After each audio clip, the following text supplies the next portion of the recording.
Hello lovely ladies, welcome to my channel. आज इस video में मैं आपको ओवेरियन सिस्ट के बारे में बताने वाली हूँ। ओवेरियन सिस्ट के लक्षण क्या होते हैं, यानी कि इसके साइंस एंड सिम्टम्स क्या होते हैं, ये क्या होती है बेसिकली, क्यों बनती है ओवेरियन सिस्ट और इसके कॉम्प्लिकेशंस क्या हो सकते हैं, कैसे इसकी डायग्नोसिस बनती है, यानी कि कैसे पता चलता है कि आपको ओवेरियन सिस्ट है, और साथ ही इसके ट्रीटमेंट ऑप्शंस क्या अवेलेबल हैं। तो ये सारी बातें आज आपको इस वीडियो में बताऊंगी। वीडियो को शुरू करते हैं बिना किसी देरी के।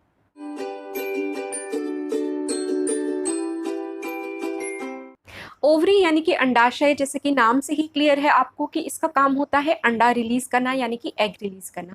अब हर महीने क्या होता है कि कुछ छोटे छोटे फॉलिकल्स उन्हें कहते हैं, ये फ्लूइड फिल्ड सैक्स होते हैं या पाउचेस होते हैं जिनके अंदर तरल पदार्थ भरा हुआ होता है और एक छोटा सा एग भी होता है। तो हर महीने कुछ फॉलिकल्स जो हैं वो डेवलप होना स्टार्ट होते हैं ओवरी में, और इनमें से एक जो फॉलिकल होता है वो डोमिनेंट फॉलिकल बन जाता है।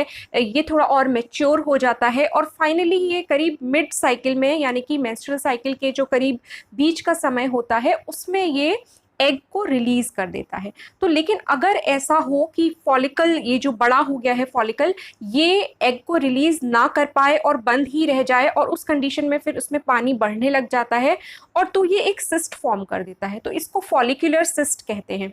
ये एक टाइप की फंक्शनल सिस्ट होती है। फंक्शनल सिस्ट जो होती हैं ये बहुत ही कॉमन होती है, और सबसे कॉमन टाइप की सिस्ट जो ओवरी में आपकी पाई जाती हैं वो फंक्शनल सिस्ट ही होती हैं, यानी कि ये ओवरी के फंक्शन, नॉर्मल फंक्शनिंग के साथ ही जुड़ी होती हैं। उसी में अगर वो एग रिलीज हो गया होता तो वहाँ पे सिस्ट नहीं फॉर्म होती, लेकिन वो एग अगर रिलीज नहीं हो पाया है और वहाँ फ्लूइड और भर गया है तो वो सिस्ट वहाँ पे बन जाती है। तो ये पहले तरीके की सिस्ट होती है जिसको कि फॉलिकुलर सिस्ट कहते हैं। अब अगर नॉर्मल कोर्स की बात कर लें तो उसमें क्या होता है कि जब एग रिलीज हो जाता है तो वहाँ पे जो फॉलिकल होता है जिसमें से एग रिलीज हो गया है वो फिर कॉर्पस ल्यूटियम नाम के एक स्ट्रक्चर में बदल जाता है। अब क्या होता है कि कॉर्पस ल्यूटियम जो होता है वो धीरे धीरे करके खुद ही डिसॉल्व हो जाता है। लेकिन अगर ऐसा ना हो और कॉर्पस ल्यूटियम जो है वो फिर से बंद होके और फिर से उसमें फ्लूइड यानी कि तरल पदार्थ भर जाए, तो उस केस में एक दूसरे टाइप की सिस्ट जो है वो वहाँ पे डेवलप हो जाती है, जिसको कि कॉर्पस ल्यूटियम सिस्ट कहा जाता है। तो ये दूसरे तरीके की फंक्शनल सिस्ट होती है जो कि अगेन बहुत कॉमन है।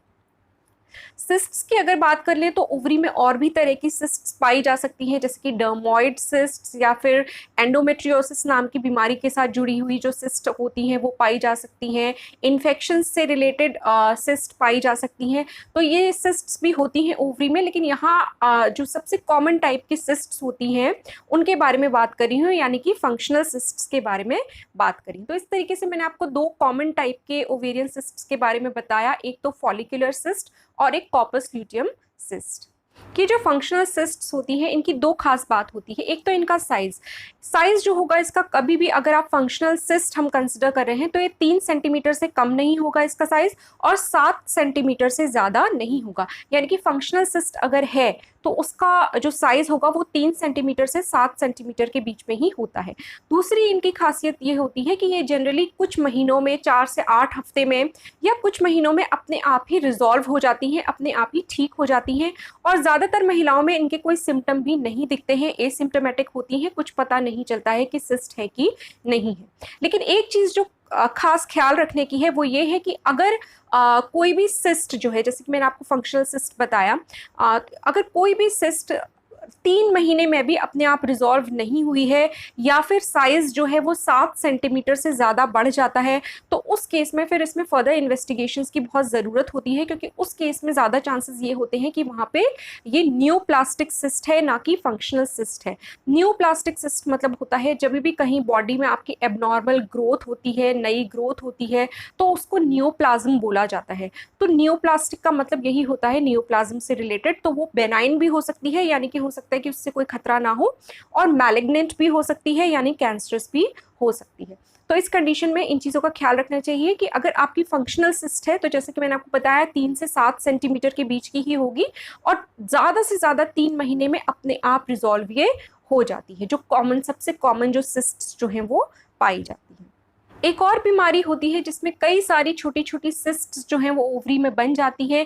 इस बीमारी को पॉलीसिस्टिक ओवेरियन सिंड्रोम या पीसीओडी कहा जाता है। इस पे ऑलरेडी मेरे काफ़ी वीडियोज़ हैं, एक पूरी प्लेलिस्ट है पीसीओडी के ऊपर, वो आप ज़रूर देख सकते हैं। लिंक मैं आपको ऊपर आई बटन में अवेलेबल करवा दूँगी। अब हम बात कर लेते हैं ओवेरियन सिस्ट के साइंस और सिम्टम्स के बारे में। देखिए क्या होता है, ज़्यादातर ओवेरियन सिस्ट जैसा कि मैंने आपको अभी बताया कि उसमें कोई सिम्टम होता नहीं है, लेकिन कई बार जब लक्षण मौजूद होते हैं तो ज़्यादातर ये सिम्टम्स मिलते हैं, जैसे कि आपकी जो लोअर एब्डोमेन वाला हिस्सा है यानी कि जो पेल्विक एरिया है वहाँ पे पेन मिलता है, दर्द होता है, और ख़ासतौर पे ये दर्द पीरियड से पहले शुरू हो जाता है और पीरियड के टाइम में काफ़ी दर्द रहता है पेल्विक रीजन में। इसके अलावा जब आप सेक्सुअल इंटरकोर्स करती हैं तो उसके दौरान भी दर्द हो सकता है। इसके अलावा आपकी कमर में दर्द हो सकता है, थाइज़ में दर्द हो सकता है, और स्टूल पास करते वक्त दर्द हो सकता है। इसके अलावा इसके और जो सिम्टम्स हो सकते हैं वो ये है कि आपके एब्डोमेन में स्वेलिंग आ सकती है, फूल सकता है आपका एब्डोमेन, साथ में नौजिया और वॉमिटिंग हो सकती है, यानी कि जी मिचलाना, जी घबराना और उल्टी आना, इस टाइप के सिम्टम्स होते हैं। साथ ही आपके ब्रेस्ट में जो है वो टेंडरनेस मिल सकती है। तो ये कुछ सिम्टम्स होते हैं जो कि कभी-कभी ओवेरियन सिस्ट के साथ जुड़े हुए होते हैं। इसके अलावा अगर कोई कॉम्प्लिकेशन क्रिएट हो गया ओवेरियन सिस्ट के साथ, तो जो सिम्टम्स मिलते हैं वो मैं आपको बताती हूँ। कभी अगर सिस्ट जो होती है वो रप्चर हो जाती है, फूट जाती है, फट जाती है, या फिर जो ओवेरियन टॉर्जियन हो जाता है यानी कि ओवरी जो है वो ट्विस्ट हो जाती है, उस कंडीशन में एकदम से बहुत सीवियर पेन जो है वो आपके पेल्विक एरिया में उठ सकता है। साथ ही आपको फीवर आ सकता है, एकदम से चक्कर आने लग जाता है, आप फेंट हो सकती हैं और आपकी सांस जो है बहुत तेज-तेज चलने लग जाती है। तो ये एक इमरजेंसी की कंडीशन होती है और इसमें तुरंत हॉस्पिटलाइज होना बहुत ही ज़रूरी होता है। अगर ओवेरियन सिस्ट रप्चर हो जाती है, जो कि बहुत कॉमन नहीं होता है, रेयर कंडीशन होती है, लेकिन फिर भी अगर सिस्ट आपकी रप्चर हो गई तो उस केस में आपके पेल्विक रीजन में आपकी बॉडी के अंदर ब्लीडिंग हो जाती है और इन्फेक्शन के चांसेस बहुत बढ़ जाते हैं। तो ये जैसे कि मैंने आपको बताया कि एक मेडिकल इमरजेंसी होती है और इसमें ट्रीटमेंट तुरंत लेना बहुत ही ज़रूरी होता है। दूसरा कॉम्प्लिकेशन जो सीरियस हो सकता है इसका वो ये है कि ओवरी जो है वो बड़ी सी सिस्ट की वजह से उसका बैलेंस बिगड़ जाता है और वो ट्विस्ट कर सकती है। इसको ओवेरियन टॉर्जियन कहा जाता है। इसमें क्या होता है कि ओवरी की ब्लड सप्लाई जो होती है वो कट ऑफ हो जाती है, जिसकी वजह से ओवेरियन टिश्यू जो है वो सीरियसली डैमेज हो सकता है, और ये इस वजह से ये एक इमरजेंसी होती है और इसमें तुरंत हॉस्पिटलाइज होना ज़रूरी होता है। अब बात कर लेते हैं कि ओवेरियन सिस्ट अगर है तो कौन से टेस्ट्स कराए जाते हैं और कैसे इसकी डायग्नोसिस बनती है। जैसे कि मैंने आपको बताया कि ज़्यादातर ओवेरियन सिस्ट में सिम्टम्स होते नहीं हैं, तो इसलिए कई बार रूटीन अगर आपका पेल्विक एग्जामिनेशन कर रहे हैं डॉक्टर तो उनको उसमें डिटेक्ट हो सकती है सिस्ट। तो उस केस में वो अल्ट्रासाउंड अगर कराया जाएगा तो अल्ट्रासाउंड से डायग्नोस हो जाती है सिस्ट। इसके अलावा एमआरआई या फिर सीटी स्कैन की ज़रूरत भी पड़ सकती है। ज़्यादातर डॉक्टर्स क्या कहेंगे आपसे कि वेट एंड वॉच करने के लिए कहेंगे, क्योंकि ज़्यादातर सिस्ट्स जो होती हैं, जैसे कि मैंने आपको बताया कि ये फंक्शनल सिस्ट्स होती हैं और अपने आप ही कुछ महीनों में अपने आप रिजॉल्व हो जाती हैं, खुद ठीक हो जाती हैं, तो इसमें कुछ करना नहीं होता है। ज़्यादातर डॉक्टर्स आपको वेट एंड वॉच करने के लिए कहते हैं। लेकिन अगर जैसा कि मैंने आपको शुरू में भी बताया कि इनका साइज़ बढ़ता जाता है, जैसे कि 7 सेंटीमीटर से भी ज़्यादा अगर इसका साइज़ हो जाता है, और उसके अलावा 3 महीने से ज़्यादा ये परसिस्ट करती है, यानी कि 3 महीने हो गए हैं तब भी रिजॉल्व नहीं हो रही है, तो उस कंडीशन में डॉक्टर आपके कुछ एडिशनल टेस्ट्स करवाना चाहेंगे। ऐसे में 3 टेस्ट जो कराए जा सकते हैं उनमें से पहला है प्रेगनेंसी टेस्ट, दूसरा है आपके ब्लड में ईस्ट्रोजन और प्रोजेस्टेरोन हार्मोन्स की मात्रा, और तीसरा है CA-125 ब्लड टेस्ट, जो कि ओवेरियन कैंसर की स्क्रीनिंग करने के लिए किया जाता है। अब हम बात कर लेते हैं इसके लिए ट्रीटमेंट ऑप्शंस क्या अवेलेबल है।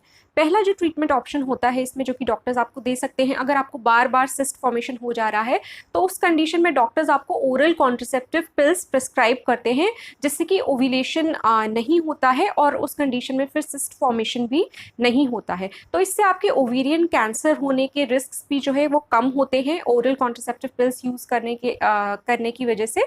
तो पहला जो ट्रीटमेंट होता है वो यही होता है कि ओरल कॉन्ट्रासेप्टिव पिल्स जो है वो प्रिस्क्राइब करी जा सकती है। अगर आपके डॉक्टर्स को लगता है कि ओवेरियन सिस्ट जो आपकी है उसे रिमूव करना ज़रूरी है, तो इसको 2 तरीके से डॉक्टर्स रिमूव करते हैं। पहली चीज़, अगर सिस्ट छोटी होती है, ज़्यादा बड़ी नहीं होती है, तो उस कंडीशन में लैप्रोस्कोपी की प्रक्रिया के द्वारा इसे रिमूव करते हैं डॉक्टर्स। ऐसे में एक छोटा सा कट आपकी नाभि के पास लगाया जाता है और एक छोटा सा इंस्ट्रूमेंट आपके बॉडी में इंसर्ट किया जाता है, जिससे कि वो सिस्ट को रिमूव कर देते हैं। अगर सिस्ट ज़्यादा बड़ी है साइज़ में तो उस कंडीशन में फिर लैप्रोटॉमी करनी पड़ सकती है। ऐसे में एक थोड़ा बड़ा चीरा लगाना पड़ता है आपके एब्डोमेन में और उसके द्वारा डॉक्टर्स आपकी सिस्ट को रिमूव करते हैं। रिमूव करने के तुरंत बाद इसे बायोप्सी के लिए भेज दिया जाता है, क्योंकि ये चेक करना ज़रूरी होता है कि कहीं वो जो सिस्ट है वो कैंसरस तो नहीं है। तो उस कंडीशन में अगर वो कैंसरस निकलती है तो फिर कुछ डॉक्टर्स आपकी वहाँ पे हिस्टेक्टोमी आपको एडवाइस करते हैं, जिसमें कि आपका यूट्रस और ओवरीज दोनों रिमूव कर दिए जाते हैं। तो ये डिपेंड करता है सिचुएशन पे। अब हम बात कर लेते हैं कि क्या ओवेरियन सिस्ट को प्रिवेंट किया जा सकता है। तो अनफॉर्चुनेटली इसके प्रिवेंशन के लिए कुछ किया नहीं जा सकता है। और मैं आपको बता दूं कि जो बेनाइन सिस्ट्स होती हैं, जैसे कि जो फंक्शनल सिस्ट्स मैंने आपको बताई, वो कैंसरस में नहीं बदलती हैं आमतौर पे। लेकिन ये ज़रूर है कि जो ओवेरियन कैंसर होता है उसमें कई बार जो सिम्टम्स होते हैं वो ओवेरियन सिस्ट के सिम्टम्स से मिलते जुलते होते हैं। तो ऐसे में जो सिम्टम्स मैंने अभी आपको पहले बताया कि जो ओवेरियन सिस्ट के साथ सिम्टम्स हो सकते हैं, अगर उसके साथ साथ आपको भूख लगना बंद हो गई है और आपका वजन कंटिन्यूसली घटता जा रहा है, तो ऐसे में चांसेस हो सकते हैं कि आपको ओवेरियन कैंसर हो। और ऐसे में आपको ज़रूर अपने डॉक्टर के साथ कंसल्ट करना चाहिए और उन्हें ये इन्फॉर्मेशन देनी चाहिए कि इस तरीके के सिम्टम्स आपकी बॉडी में हो रहे हैं। तो होपफुली ये वीडियो आज का आपको कुछ यूज़फुल लगा होगा, काम का लगा होगा। अगर अच्छा लगा है तो वीडियो को लाइक कीजिए और मेरे चैनल को सब्सक्राइब कीजिए।